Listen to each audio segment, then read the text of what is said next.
Hey guys, it's Ashley. We are coming to the end of 2016. Thank God.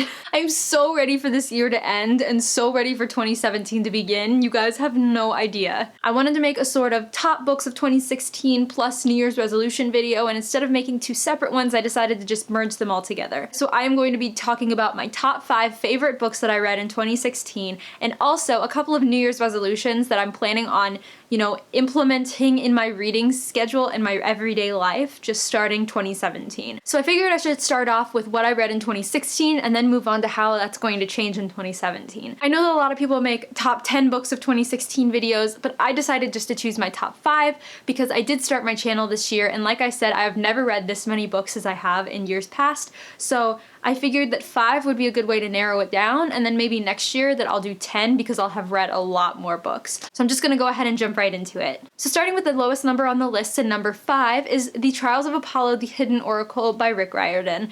This book would be a lot higher on the list if I hadn't read better books before it, but there was no way I couldn't not put it on the list. Now, comparing this book to the second Magnus Chase book that also came out this year, I have to say I did enjoy this one more because there were more of our famously beloved characters in this one, and it was also a lot funnier too. I was laughing out loud with this book, whereas with Magnus Chase it was just a few laughs here and there. So this book definitely made the list, but it is number 5. So number 4 on my list is The Raven King by Maggie Stiefvater. Although this was not my favorite book in the series, it did come out in 2016, number 1, and number 2, I cried so much during this book, and honestly, I think that when you cry during a book, it makes it more memorable. So even though this was not my favorite book in the series, I did think that this was the most memorable book in the series, and it was also an amazing finish to an amazing series. It's so amazing, and honestly, it's so different from all of the other books that anybody's read, and I highly, highly suggest picking it up.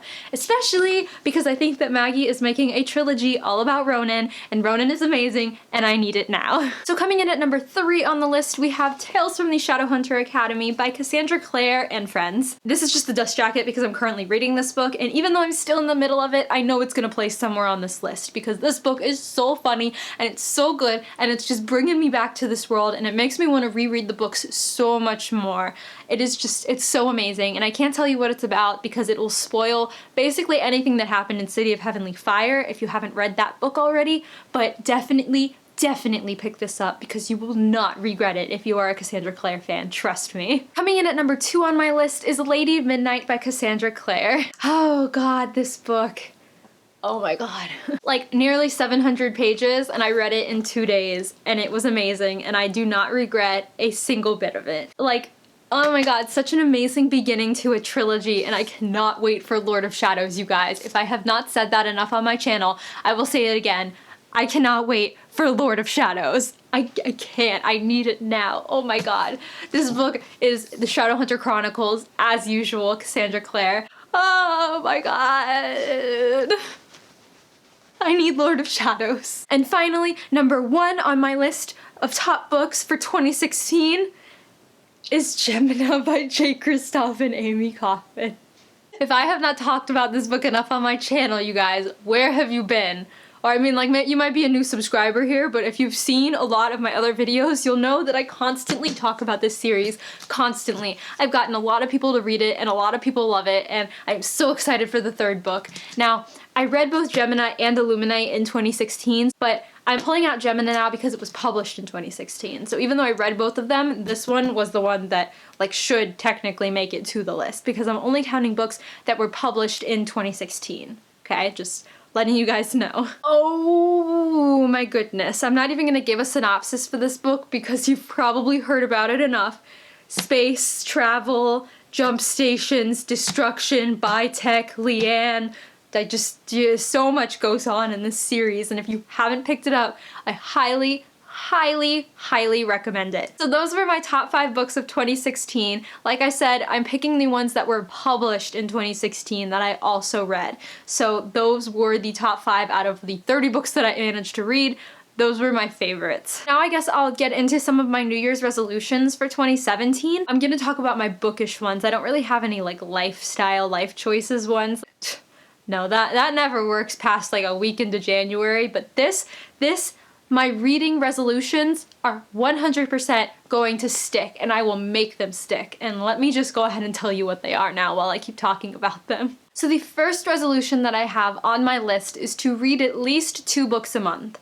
Okay, if I can read at least 2 books a month, they don't even have to be full novels, I will be happy. I will be satisfied. I want to be able to read more than 1 book a month or no books in a month, you know? So my goal is to read at least 2 a month. Now, that also means that I want to be reading every day. So if I read even just 10 pages a day, 5 pages a day, I will be 100% satisfied and I will be fine.